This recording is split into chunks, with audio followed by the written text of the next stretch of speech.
Welcome to a lecture dedicated to application protocols. In this session, we'll examine the protocols of the two highest layers of the OSI model. Let's start with the presentation layer. Presentation layer protocols are responsible for encoding, decoding, and displaying in applications the data sent by the lower layer protocols. This is kind of a standard interface between, for example, an application written in PHP, a website written in ASP.NET, and data transport protocols.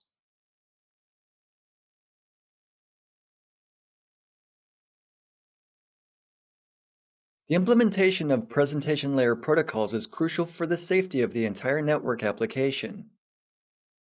Let's discuss a few examples. The first one concerns the IIS server. This is a Microsoft web server. One of the earlier versions of the server allowed anonymous access to the hard drive of the computer the IIS was installed and run on. The attackers only had to properly encode the request for access to a selected file in a hexadecimal format. The IIS server rejected the HTTP GET requests for files to which a website user should not have had access. However, if a hexadecimal number which encoded the file's directory was given as the GET request attribute, the IIS server fulfilled the request. One should not be able to browse a web server folder structure.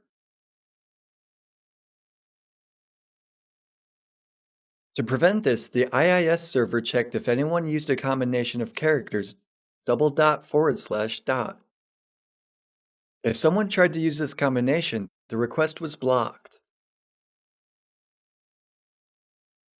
However, the same request encoded as %C0%AF was fulfilled. The problem was that the same thing could be encoded in many ways. If you try to secure an application with the mechanism checking if an action is hostile, with the default assumption that it's not, you'll fight a lost battle. When you create a line of defense, you always have to show ingenuity. You have to imagine how else the request can be encoded. So in the example mentioned, all possible ways of encoding a request should be blocked. But such an approach is simply impractical. A typical problem of presentation layer protocols is the null byte injection. Many network applications are created in high-level programming languages: PHP, Java, Perl, ASP.NET. These languages use environments, or frameworks, written in another language, usually C or C++. In these languages, end of string is marked in a special way. In C or C++, the string doesn't have a specified length. The string ends with null characters, or zeros. This means that everything that comes after is ignored. Let's look at a few examples. Suppose that you write a script in PHP allowing someone to download files with the DAT extension. We could do it as it's shown. This is a simple function allowing us to download a DAT file with the name specified by the user. The function will work properly if the user executes it in the following way: http://www.server.com user php file myprofile.dat. But what happens if the function is executed in the following way: http://www.server.com user php file equals ://etc/password null. At the end of this command, we see a null character, indicating the end of the string. In this case, the extension dat will not automatically be added.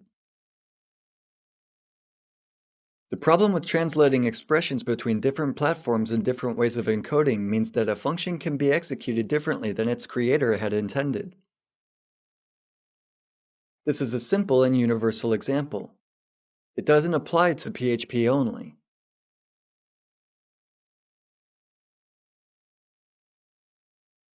We see a similar function written in Java. It will be used for reading files, this time with the extension db.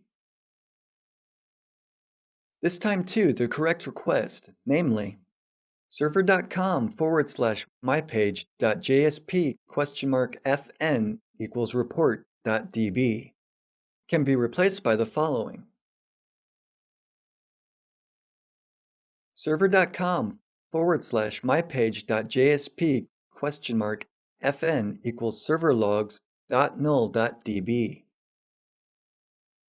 Again, the attacker uses the function in a way the creator hasn't thought of. The problem is that the issue doesn't concern only the specific web application of company X.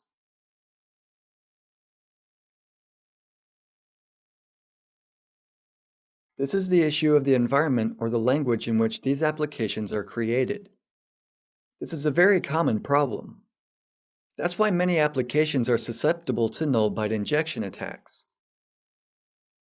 It doesn't mean that the applications are poorly written. It just means that they're written in a specific environment. Some environments can be exploited, which means that they allow for certain requests to be encoded in another way than expected.